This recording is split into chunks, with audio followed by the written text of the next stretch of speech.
What's going on, y'all? UFC 309, November 16th at Madison Square Garden. We pretty much already know what the main event's going to be. For some reason, Dana White's dead set on Jon Jones versus Stipe Miocic. Here's the thing about Jon Jones, you guys. Jon Jones is the baddest man on the planet. You know all the fans want to see Jon Jones versus Tom Aspinall, but it doesn't look like we're going to get that. So I'm building a stacked card around the main event of Jon Jones versus Stipe Miocic. We just got a banger of an announcement for UFC 308, Topuria versus Holloway, and honestly the entire main card is stacked.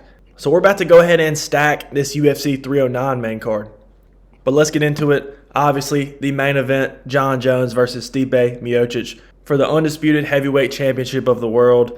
This should not be the title fight. Everybody knows that. Stipe Miocic, obviously, he's the heavyweight GOAT. He's a legend of the sport. But he's been out of action for, 3 years? 2.5 years, something like that. And Jon Jones is the current champion, and he doesn't want to fight the interim champion. I don't get it. But anyways, we're stuck with this. It's not a terrible fight. People are over-hating on this fight. It'll still be fun. And people are giving Stipe 0% chance to win this fight, which I don't agree with. I do think Jon Jones is going to win, but I wouldn't be too shocked if Stipe, gives him trouble in this fight. It's definitely still a tough test for Jon Jones, even though it's old man Stipe. But this is our main event. It's still going to be a fun fight. People are still going to pay for the pay-per-view. People are still going to pay to see Jon Jones fight. And, of course, if Jon Jones wins, we're going to get the craziest glaze from Dana White at the post-fight press conference. But, yeah, it's looking like this is going to be the main event. So let's move on to the co-main event. This is a fight that a lot of people would like to see. We got Tom Aspinall versus Alex Pereira. We got the interim heavyweight champion versus the light heavyweight champion. We all know Magomed Ankalaev just got signed for a fight at 308. So he's not next for Poatan, so I don't know what he's going to do at light heavyweight. And I know Tom Aspinall said he would not defend his interim belt again until he fights the undisputed champion, which I totally get. But if they offer him this fight with Poatan, first of all, this is a huge fight.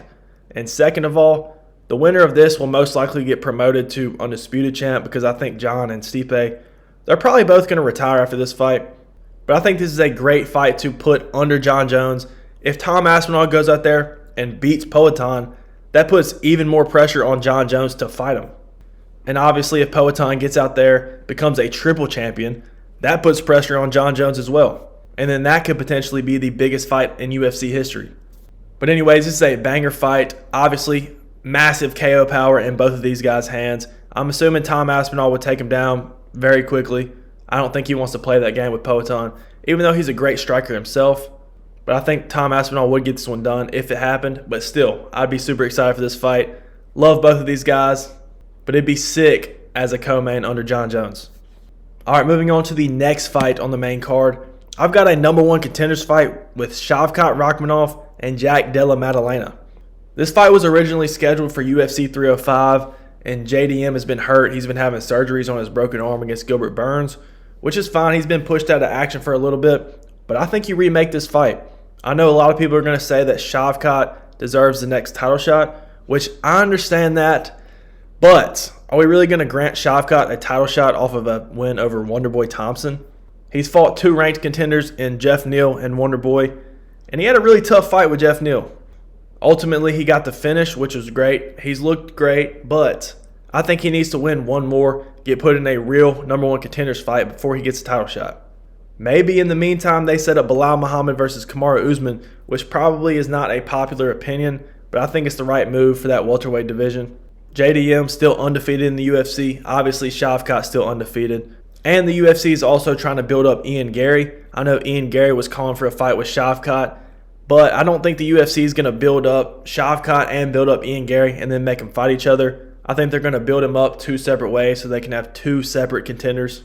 I think they're planning to push Shavkat first, and then Ian Gary will follow him.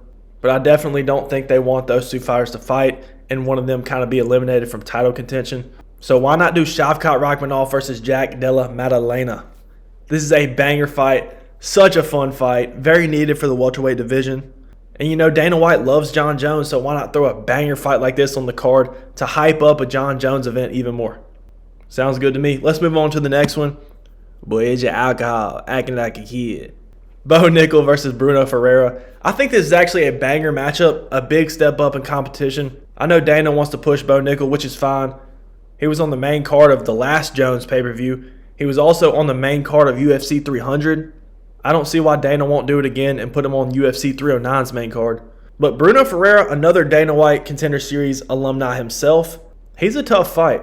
He's coming off of back-to-back first-round KOs, and he's another rising prospect in that middleweight division. There's actually a lot of rising prospects in that division. It's kind of stacked just outside the rankings. But I know Bo Nickel wants to take his time on his career, but I want to see him fight a guy like Bruno Ferrera and then maybe look into the top 15. But I still think this is a fun matchup. It's a good fight. It's good for Bo Nickel when the UFC is trying to push him. I think this is a good fight. And I feel pretty confident he will be on this main card. If he's not on the card with Jon Jones, he'll probably be on a Conor McGregor card if that fight ever does go down. And finally, we're moving on to the main card opener. Another fun fight. We've got Michael Venom Page versus Joaquin Buckley. This is a great main card opener in my opinion. Two very entertaining fighters, except for the MVP Ian Gary fight. But I think MVP versus Buckley would have a lot of trash talk. There'd be a pretty good build-up on that fight. On top of that, I think both guys would bring the heat. Buckley is on a nice little streak in that welterweight division. If he were to get a win over a guy like MVP, he's moving up in that top 10 of the division. And then for Michael Venom Page, I really just expect his UFC career to be fun fights or money fights. I don't think he really has what it takes to be a UFC champion. I think he will get out-grappled by anybody with any sort of wrestling skill. But let's do MVP versus another striker, a powerful striker in Joaquin Buckley. I think this is a great main card opener. Very, very fun fight. And the build-up would just be funny, honestly. But anyway, I think this is a banger UFC 309 main card. We all know how Dana feels about Jon Jones. Why not stack a card for him, you know? Put him at the top of the most stacked fight card of the year. If he is the baddest man on the planet, show that and make him headline over Poatan, Aspinall, Shavkat Rakhmonov. Anyways, y'all let me know what y'all think about this card. Let me know which fights y'all want to see.